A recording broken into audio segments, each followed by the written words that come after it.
Hello and welcome to a brand new episode of Beat the Experts, brought to you by Falcone Moon Ford. Alongside Mike Bires, I'm Andrew Chiappazzi.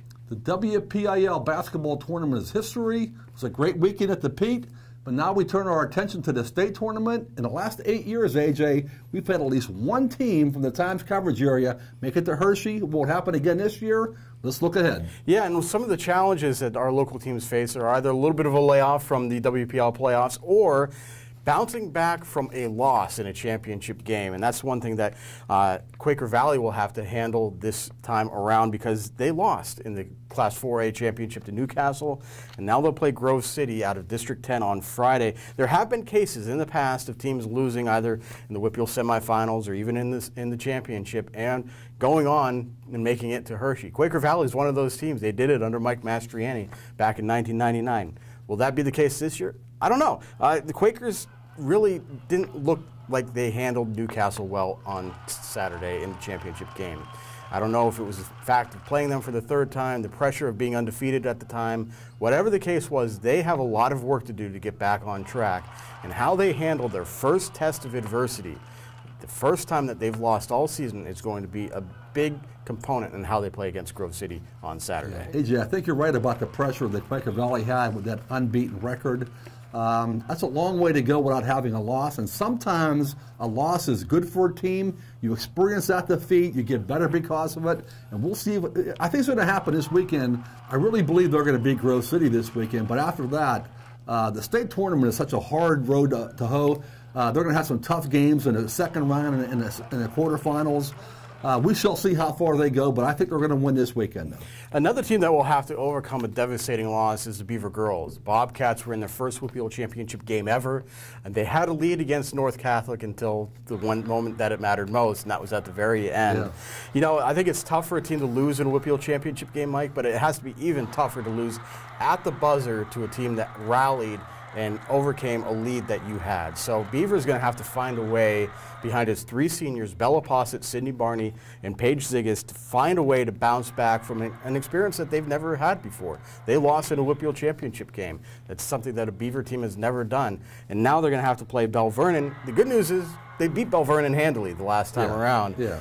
But there are no guarantees in basketball or in any sport. So it's going to be interesting to see how they respond. Yeah, I really like this Beaver girls team. Those three seniors, Bella Posset, Sydney Barney, Paige Ziggis, a great trio of gals. They're tough. You know, they blew out Bell Vernon last week by 29 points, I believe it was. So they're going to win this game here. However, they would face in the next round the winner of Blackhawk versus Villa Marie. Villa Marie has a great state tournament tradition in the last few years. They've lost in the last two 4A championship games. They've won a few 4A titles in recent years. So the second round game will be really hard for Beaver, but I really expect them to win handily their first round game. And finally, I think many of us expected that the WPIAA teams, Lincoln Park and Aliquippa, were probably two of the best teams on this half of the state in Class 3A.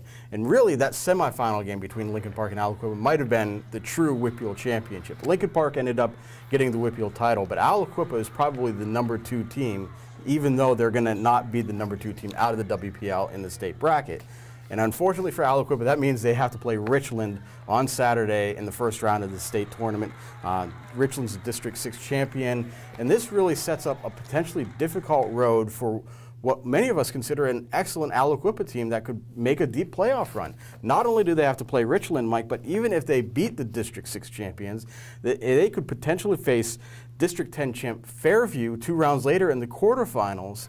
And that's all before possibly getting a rematch against Lincoln Park in the semifinals. So a very good Aliquippa team suddenly has a very difficult road ahead of itself, and that begins on Saturday against Richland. Yeah, you know what, AJ, we talked about this. I don't think Aliquippa was a great basketball team. I think they're pretty good. Very, very talented athletically. They have all these athletes who play on the football team also. Zariah Fisher, MJ Devonshire, Will Gibson. The problem with the Quips is they aren't a real good shooting team from the perimeter. They don't even shoot foul shots really well, to tell you the truth, and that might be a factor in the state tournament. I don't think the 3A bracket's as tough as other brackets are, but sooner or later they're going to play some real good teams here. and they better shoot better from the perimeter and from the foul line if they want to advance. Be interesting as the state playoffs begin on Friday and Saturday. That does it for this week's episode of Beat the Experts. You can keep track of all of these games on timesonline.com. And this week, join us on Thursday and Friday at noon both days for the next editions of Game On. So for Mike Bires, I'm Andrew Chiappazzi. That does it for now. We'll see you soon.